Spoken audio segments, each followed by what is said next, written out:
तो दोस्तों, एक और नया दिन और मैं बलजीत परमार हाजिर हूँ एक नई कहानी, एक नया किस्सा लेकर। कल हमने आपको एजाज पठान के कुछ किस्से सुनाए थे। बहुत अच्छा रिस्पांस आया। आप सब लोग और इसी किस्म के किस्से उसके साथ जुड़े हुए सुनने चाहते हो, ऐसा एहसास होता है। आज आपको एक बार फिर लेके चलेंगे कराची, जहाँ 1993 के मुंबई ब्लास्ट के बाद पूरी डी कंपनी शिफ्ट हो चुकी थी दुबई से। लेकिन उसके साथ साथ आज़ाद पठान भी दुबई से कराची पहुंच जाता है अपने बाकी साथियों के साथ। आपको ये भी शायद याद करवा दें कि आज़ाद पठान के ऊपर बम ब्लास्ट में हथियारों की लैंडिंग और हथियारों को छुपाने का इल्ज़ाम था। इसी किस्म के इल्ज़ाम बहुत सारे लोगों पे लगे थे, जिनमें आज़ाद पठान के भी काफ़ी सारे लोग शामिल थे, जिनमें कलीमुद्दीन, मुनेश्वर गुप्ता। ये मुनेश्वर गुप्ता अलियास मुन्ना गुप्ता का हमने बहुत एपिसोड में जिक्र किया है। करीम लाला गैंग में समद खान के साथ इसकी दोस्ती थी और पठान गैंग के लिए मेरे हिसाब से छोटा दाऊद को छोड़ के सबसे ज़्यादा मर्डर इसी मुन्ना गुप्ता ने किए थे और उसी समय से इसकी आज़ाद पठान के साथ दोस्ती थी। अब इनका रोल क्या था 93 ब्लास्ट में? आपको कराची थोड़ी देर बाद में लेके चलते हैं। पहले मुंबई के जो 93 के ब्लास्ट में जो इनका रोल था वो बता दें कि इनको भागना क्यों पड़ा हिंदुस्तान छोड़ के। बहुत सी AK-56 जो अभी तक बहुत कम लोगों के हाथ में नज़र आती हैं, 93 में AK-56 गन्स का एक ज़ख़ीरा पाकिस्तान से मुंबई भेजा गया था इस्तेमाल करने के लिए, लेकिन वो इस्तेमाल करने का मौका नहीं मिला। बम ब्लास्ट के बाद सबको भागना पड़ा। इनको लगता था कि ब्लास्ट के बाद शायद बड़े पैमाने पे मुंबई में रॉयट्स होंगे, दंगा फसाद होगा, उसमें ये हथियार इस्तेमाल होने थे। लेकिन मुंबई पुलिस की मुस्तैदी के चलते हुए ये दंगा फसाद हुआ नहीं और इन AK-56 का इस्तेमाल नहीं हुआ। बहुत सारे वेपन पकड़े गए। उनमें से एक कंसाइनमेंट थी 9 AK-56 राइफल्स की, असॉल्ट राइफल्स की, जिसकी खबर मुंबई पुलिस के खबरियों ने, उस समय के जो ACP थे SK बाबर, मुझे अभी तक नाम याद है, बाबर साहब बहुत बढ़िया ऑफिसर थे क्राइम ब्रांच के, और मेरी उनसे दोस्ती तब से थी जब वो जुहू पुलिस स्टेशन में गुंडा ब्रांच के इंचार्ज हुआ करते थे। आपको हैरानी होगी, एक समय था जब मुंबई के हर पुलिस स्टेशन में गुंडा ऑफिसर हुआ करता था, जो इलाके में मवाली लोग, छोटी मोटी क्राइम करने वाले, लड़कियां छेड़ने वाले, दादागिरी करने वाले, गली के दादे जिनको कहते हैं, उनको सीधा करने के लिए हर पुलिस स्टेशन में एक इंस्पेक्टर हुआ करता था जिसको गुंडा ऑफिसर कहा करते थे। तो बाबर साहब बहुत शरीफ आदमी थे, लेकिन गुंडा ब्रांच उनके पास थी, इसलिए उनको गुंडा ऑफिसर कहा जाता था। बहुत उम्दा ऑफिसर थे। बाद में क्राइम ब्रांच में पहुंच गए और ब्लास्ट में बहुत सारी अच्छी इन्वेस्टिगेशन इस केस में उन्होंने की थी। तो बाबर साहब के पास खबर पहुंचती है कि जुहू इलाके में कहीं एक जगह पे एक 9 AK-56 गन छुपा के रखी गई है। खबरियों की मदद से उनको उस शख्स का पता चला कि कौन आदमी है जिसके पास वो गन छुपा के रखी गई। अब देखिए, वही सांता क्रूज पुलिस स्टेशन जहाँ पे एक ज़माने में SK बाबर गुंडा अफसर हुआ करते थे, वहाँ से हार्डली 100-150 गज की दूरी पे एक लिडो सिनेमा हुआ करता था पहले। उसको आज भी जो वहाँ पे बिल्डिंग बनी है उसका नाम भी लिडो है। लिडो सिनेमा के अंदर छोटी सी एक छोटी रोड जाती है जहाँ पे एक छोटा सा बगला था, और उसके साथ वाली जो बिल्डिंग थी उसमें हमारे हिंदी फिल्मों के प्रसिद्ध कलाकार रज़ा मुराद रहा करते थे। तो ये इन्फॉर्मेशन मिली कि रज़ा मुराद के घर और लिडो सिनेमा के बीच में जो एक पुराना बगला है, वहाँ पे एक पठान वहाँ पे चौकीदार है। उसका नाम था हाजी हलीम। हाजी हलीम पठान केयर टेकर है बंगले का, रहता कोई नहीं है वहाँ, काफ़ी बड़ा बंगला था। तो वहाँ पे कहीं ना कहीं ये हथियार आपको मिलेंगे। और इन्वेस्टिगेशन में बात से पता चला कि वो हाजी हलीम बीइंग अ पठान, वो आज़ाद पठान के टच में था। और मनेश्वर गुप्ता जब उसके पहले क्राइम करके भागता था तो उस खाली बंगले में पनाह लिया करता था, आज़ाद पठान का दोस्त होने के नाते। बहुत बार भागना पड़ा था उसको, बहुत बार उसको पुलिस ढूंढती रहती थी तो वहीं पे पनाह लेता था। तो जब इन्फॉर्मेशन आई तो सीधा पुलिस ने जाना सही नहीं समझा कि एकदम वहाँ जाएंगे तो नहीं मिला, कुछ हो गया तो बाकी पुलिस स्टेशन नज़दीक है, खबर मिलेगी तो गड़बड़ हो सकती है। तो ये सोचा गया कहीं से पहले उसको, हलीम को पहले ताबे में लिया जाए, उससे इन्वेस्टिगेशन की जाए, तो उसकी निशानदेही पे सीजर करना चाहिए। तो उनके जो खबरी थे उनकी ड्यूटी लगाई गई कि कहीं से उसको ढूंढ के कहीं और लेके आओ। तो जो खबरी थे उनके आदमियों ने बड़े तरीके से हाजी हलीम को मुंबई का एक रानी बाग है, जू जहाँ जिसको कहते हैं हम लोग, जिसको जंगली जानवर वगैरह रखे जाते हैं, जू, उसका नाम है रानी बाग जू, बाईकला के नज़दीक है। वहाँ पे वो उस आदमी को उठा के ले गए, हाजी हलीम को। बाबर साहब को वहाँ पे बुलाया गया कि आप आ जाइए, आदमी हम पकड़ के ले आए हैं। और वहाँ से जब इसकी क्वेश्चनिंग की तो वो मार गया। उसको बाबर साहब ले गए साथ में और सीधा अपने टीम के साथ उस बंगले पे पहुँचते हैं। और वहाँ से जाके जब उसकी निशानदेही पे उसने बताया कि इस जगह पे हमने ज़मीन में दबा के हथियार रखे हैं, तो उसको खोदा गया। और सब के सब हैरान रह गए जब ब्रांड न्यू AK-56 राइफल्स और 33 मैगजीन्स, अब 33 मैगजीन बहुत बड़ी बात होती है, और लोडेड मैगजीन, उनमें तो गोलियां भरी हुई थी, वो वहाँ से रिकवर होते हैं। आपको याद होगा वही एक AK-56 राइफल संजय दत्त के पास से भी रिकवर हुई थी, जिसमें उनको बाद में सज़ा भी हुई आर्म्स एक्ट के नीचे। वो स्टोरी भी हमने बस्ट की थी, सबसे पहले हमने ही अपने अखबार में वो स्टोरी लिखी थी, संजय हैज़ अ गन। तो दोस्तों ये वो कंसाइनमेंट थी, सबसे बड़ी कंसाइनमेंट इन घातक हथियारों की, असॉल्ट राइफल्स की, जो आज़ाद पठान और उसके साथियों ने उस हाजी हलीम नाम के पठान वॉचमैन के पास छुपा के रखी थी। तो ये बहुत बड़ा क्राइम था उस ज़माने में। उसमें इन लोगों को बाद में अरेस्ट किया गया था, लेकिन ब्लास्ट वाले दिन ही 12 तारीख को ब्लास्ट होता है, उसके एक दिन पहले ये सब लोग देश छोड़ के दुबई चले जाते हैं, जिनमें टाइगर मेमन की फैमिली, आज़ाद पठान, इसी किस्म के जितने लोग जिनकी इन्वॉल्वमेंट थी, जो 12 बॉम्ब जो रखे गए थे इधर उधर, उनकी सब तैयारी करके ये लोग एक दिन पहले देश छोड़ के भाग गए थे। उनमें हाजी इस किस्म के जो लोग थे, सब आज़ाद पठान जैसे, ये सब दुबई पहुंच गए थे। ये बहुत संगीन इल्ज़ाम था। उसकी तहकीकात हुई, हाजी को पकड़ा गया, लेकिन क्योंकि उसने पुलिस के साथ कोऑपरेट किया था, उसका कोई इतना बड़ा रोल नहीं था, उसको तो बेचारे को डरा के वहाँ पे छुपा दिया गया, और उसको थोड़े दिनों के बाद उसको केस में से निकाल भी दिया गया था। ये अक्सर होता है कि जो लोग पुलिस की मदद करते हैं उनकी मदद पुलिस भी करती है। तो दोस्तों ये संगीन इल्ज़ाम लेके आज़ाद पठान भागा, दुबई गया अपनी फैमिली के साथ, अकेला नहीं, अपनी बीवी और 2 बच्चे, एक लड़का और लड़की, उनको लेके।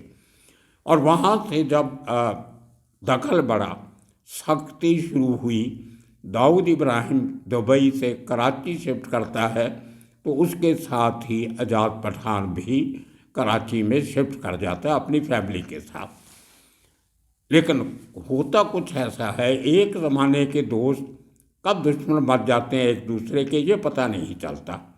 ऐसा ही हुआ, कराची में जाके कुछ समय के बाद दाऊद और आज़ाद पठान की आपस में खटकने लगी, ख़ास तौर पे दाऊद के भाई अनीस के साथ आज़ाद पठान की नहीं बनती थी। एक आपने सब अखबारों में पढ़ा होगा, उस्मानी की जो इन्वेस्टिगेशन चली थी, एक मेजर गुल हुआ करते थे पाकिस्तान आईएसआई के। मेजर गुल वॉज द पर्सन जिसने पूरा जो सब ताना बाना बुना था, अटैक की तैयारी करवाई थी। आईएसआई का बहुत बड़ा ऑपरेटिव था। उसका एक खास आदमी था तौफीक जलियांवाला। उसके भी हमने थोड़े दिन पहले एक एपिसोड बनाया था। तौफीक जलियांवाला वो शख्स, वो जो आप शारजा क्रिकेट मैचेस में दाऊद के साथ बैठा एक आदमी गॉगल्स लगा के, थोड़ा हैवी बिल्ड का, वो तौफीक जलियांवाला है। वो आईएसआई का ऑपरेटर था, दुबई में बैठ के काम करता था। वो शख्स था जिसने दाऊद को कराची में सेटल होने में काफ़ी मदद की। और वही तौफीक एजाज पठान का भी दोस्त था। तो तौफीक के साथ साथ एजाज पठान की दोस्ती गुल के साथ हो जाती है। उन दिनों में दाऊद भी अपना जो अड्डा था वो कराची में मजबूत कर चुका था। गुल से सीनियर आईएसआई के जो ऑफिसर थे उनके डायरेक्ट टच में डी आ चुका था। ये बात कुछ गुल को अच्छी नहीं लगी, तो उसने एजाज पठान को ये देखा कि इसकी दाऊद से कुछ अनबन चल रही है, इसको दाऊद के खिलाफ खड़ा करो, अनीस के खिलाफ खड़ा करो, दाऊद के भाई के खिलाफ। तो गुल के कहने पे एजाज पठान ने दाऊद को तंग करना शुरू किया। कहा जाता है, पता नहीं इन बातों में कितनी सच्चाई है, लेकिन जो सोर्सेज हैं जो उन दिनों में वहाँ पे थे, उनके मुताबिक एजाज पठान अपनी गाड़ी लेके दाऊद के जो क्लिफ्टन वाला घर है वहाँ पे जाके अपना हॉर्न जोर जोर से बजाया करता था। और ये बात कोई अच्छी बात नहीं होती, उसको तंग करने के लिए, डिस्टर्ब करने के लिए, जो बताने के लिए कि मैं भी हूँ, मैं आपसे नहीं डरता हूँ। लेकिन दाऊद है, उसको ये बात अच्छी नहीं लगी। उसने इसका बदला लेने के लिए अपनी जो प्लानिंग थी वो करते रहे। बाद में पता चला वही कलीमुल्लाह जो एजाज पठान के साथ वो 9 AK-56 रखने में शामिल था, उसके साथ इसकी अनबन हो जाती है कराची में जाके। तो अनीस कलीमुल्लाह को तैयार करता है कि हम तुम्हारे साथ हैं, पीछे तुम एजाज पठान को सबक सिखाओ। तो एक दिन मौका देखते हुए और कलीमुद्दीन के साथ एक हैदर नाम का शख्स भी था जो मुंबई का एक ज़माने में रहने वाला था। वो भी इसी केस में भाग के गया हुआ था, आज भी कराची में रह रहा है। उसका एक अंकल था, वो बहुत बड़ा ड्रग का धंधा करता था डोगरी में ही, तो काफ़ी पैसे वाले शख्स थे। उसके साथ कोई हैदर के साथ एजाज की पैसे के लेन देन से कुछ अनबन हुई कराची में, तो वो भी इसके खिलाफ हो गया। तो एक दिन मौका देख के कलीमुल्लाह और हैदर ने एजाज पठान जब अपने छोटे से बेटे के साथ, कम उम्र का बेटा था, कहीं जा रहा था, उन पर गोलियां चलाई। इसके बेटे को भी गोली लगी कराची में और एजाज पठान को गोलियां लगी। एक गोली उसके मुंह में से होती हुई उसके ब्रेन में एंटर करती और कुछ और गोलियां लगती हैं, एक हाथ में भी लगी थी, लेकिन बेटे के भी एक गोली लगी पेट में उसके। लेकिन अच्छी इनकी किस्मत थी कि उसी समय इनको इमीडिएटली एक मिलिट्री हॉस्पिटल वहाँ से नज़दीक था, वहाँ लेके जाया गया। तो इन लोगों को टाइमली जो हेल्प मिली उससे दोनों की जान बच गई, लेकिन उसका असर काफ़ी एजाज पठान पे रहा। उससे इसकी जो दिमाग का जो वो पोर्शन था जहाँ गोली लगी थी वो डैमेज हुआ, डायबिटिक था बहुत बड़े लेवल का, और जो हाथ पे जख्म हुआ था वो डायबिटीज़ की वजह से बहुत साल तक ठीक नहीं हुआ। तो ये एक उसमें कुछ बोलने में थोड़ी दिक्कत आती थी, लेकिन ये झगड़ा ख़त्म नहीं हुआ, अब दुश्मनी और बढ़ गई। उसके बाद ठीक होने के बाद जब और इनकी दुश्मनी बढ़ी तो दाऊद ने अपने आईएसआई के लिंक्स का इस्तेमाल करते हुए एजाज पठान को चकवा दिया। अब आईएसआई वाले इसको उठा के लेके और 2-2.5 महीने तक इसको एक काल कोठरी में रखा जहाँ सूरज की रोशनी तक नहीं पहुँचती थी। बिल्कुल अंधेरा, बाहर का खुला आसमान नज़र नहीं आता था, रोशनी नज़र नहीं आती थी, और इतने अंधेरे में भी इसको पूरी इसकी आंखें बंद करके जो आईएसआई का जो किसी भी इंटेलिजेंस एजेंसी का तरीका होता है अपने दुश्मनों के साथ या अपने इस किस्म के आरोपियों के साथ ट्रीट करने का, अब थोड़े दिनों के बाद, हर 2-4 दिन के बाद दाऊद इसको मिलने देखने जाता था कि इसकी क्या हालत है अभी।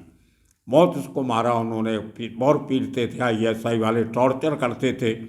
और जब दाऊद आता था तो इसकी आंखों पे पट्टी बांध देते थे और चश्मा आंखों पे लगा देते थे पट्टी के ऊपर कि बिल्कुल नज़र नहीं आए इसको। और लेकिन ये बहुत तेज़ दिमाग था, शातिर बहुत था एजाज पठान। जब दाऊद आता था इसको, इसकी हालत देख के, बोलता कुछ नहीं था, चला जाता था, तो एजाज पठान वो ISI वालों को बोलता था कि मुझे मालूम है कि दाऊद आया था और चला गया। वो बहुत हैरान होते थे, इसकी आंखें बंद है लेकिन इसको मालूम कैसे पड़ा। तो उसका कहना था कि जो दाऊद का जो फेवरेट परफ्यूम है, जो अतर फ्लेल वो लगाता है, मैं उसकी पहचान है। वो जब कमरे में आया था तो वही स्मेल थी उसके परफ्यूम की जो दाऊद लगाता है। तो इतनी इस आदमी का दिमाग काम करता था। लेकिन बाद में 2-2.5 महीने के बाद आखिर में ये फैसला हुआ कि तू इमीडिएटली कराची छोड़ के कहीं भी जा तो तेरे को छोड़ेंगे, नहीं तो यहीं तो इस काल कोठरी में मरेगा। ये कहानी बहुत रिलायबल सूत्रों ने मुझे बताई, जो बहुत कम लोगों को मालूम है। तो वही हुआ, 2-2.5 महीने के बाद इसको इसकी शर्त पे छोड़ा गया कि तू 24 घंटे के अंदर अंदर कराची छोड़ के चला जाएगा। और वही हुआ, छोड़ा इसको ISI ने। और एजाज पठान अपनी बीवी और दोनों बच्चों के साथ पहली अवेलेबल फ़्लाइट लेके कराची से दुबई पहुंच जाता है। वहाँ पे जाके ये आदमी खालिद पहलवान के टच में, जो एक तरीके से दाऊद का गुरु माना जाता है। और खालिद पहलवान भी पठान, ये भी पठान, पुराने दोस्ती भी थे, बम्बई के रिश्ते थे। उसके साथ मिलके इस आदमी ने पूरी कहानी बताई कि मेरे साथ ऐसा हुआ है। अब खालिद पहलवान भी बहुत अजीब पर्सनैलिटी है। लोग कहते हैं कि दाऊद का गुरु था, लेकिन वो सबके साथ बना के रखता था। दाऊद कभी खालिद पहलवान के खिलाफ नहीं किया, लेकिन खालिद ने बहुत से काम ऐसे किए जो दाऊद के खिलाफ जाते थे, जिनमें शफी तूफानी वाला केस है, जब छोटा राजन से उसकी दोस्ती की बात है, या आज़ाद पठान के साथ उसके रिश्तों की बात है। ये सब बातें दाऊद के खिलाफ जाती थी। लेकिन खालिद पहलवान उर्फ KP, उसने कभी किसी बात की परवाह नहीं की। उसने बीच बटाव करके थोड़ा फैसला करवाया, बोला कोई बात नहीं, मैं तेरे साथ हूँ, तेरी मदद करेंगे। उसने छोटा राजन उस समय तक अलग हो गया था। भारत की जो एजेंसी हैं, IB, CBI, इनके साथ उसकी अच्छी परसेंट थी। तो खालिद पहलवान ने छोटा राजन को बोल के एजाज पठान की मदद करवाने की बात की। छोटा राजन ने, कहा जाता है कि एजेंसी वालों से बात करके एजाज पठान को दुबई से वापस भारत लाने का प्रोग्राम बनाया और उसके साथ कुछ नरमी का व्यवहार करने की कोई आशा भी उसने साथ में ली, विश्वास लिया। और वही हुआ 2005 में, जिस दिन दाऊद के छोटे भाई इकबाल कासकर को दुबई की अथॉरिटी ने रिपैट्रिएट किया, देश से निकाला हिंदुस्तान वापस भेजने के लिए, उसी दिन 2005 में आज़ाद पठान भी उसी फ्लाइट में भारत वापस आ जाता है। और हमारी एजेंसियां और CBI थोड़ा अच्छा व्यवहार उसके साथ करते हैं और उसकी मदद करने की कोशिश भी करते हैं। तो दोस्तों, ये किस्सा था उस शख्स का, आज़ाद पठान, जो एक ज़माने में जिसने अपना कैरियर करीम लाला जैसे डॉन के साथ शुरू किया था, उसके बाद चलते चलते दाऊद से दोस्ती, उसके बाद दाऊद से दुश्मनी, उसके बाद पठानों से दुश्मनी, उसके बाद छोटा राजन के साथ दोस्ती, एजेंसी के साथ मिलके वापस आया और आके काफ़ी सालों के बाद उसकी एक हॉस्पिटल में उसी डायबिटीज़ की वजह से डेथ हो जाती है। वो कलीमुल्लाह, जो इसका दोस्त जिसने उसको गोलियां चलाई थी, बाद में उसको भी भारत आना पड़ता है। बॉम्ब ब्लास्ट केस में उसको डबल उम्र कैद की सज़ा हुई। 2 अलग-अलग केसेस में 2 उम्र कैद हुई हैं। आज वो भारत की एक जेल में अपनी उम्र कैद काट रहा है। तो आने वाले दिनों में इसी किस्म के और कितने कहानियाँ लेके फिर हाजिर होंगे। तब तक के लिए आप सबका शुक्रिया, धन्यवाद।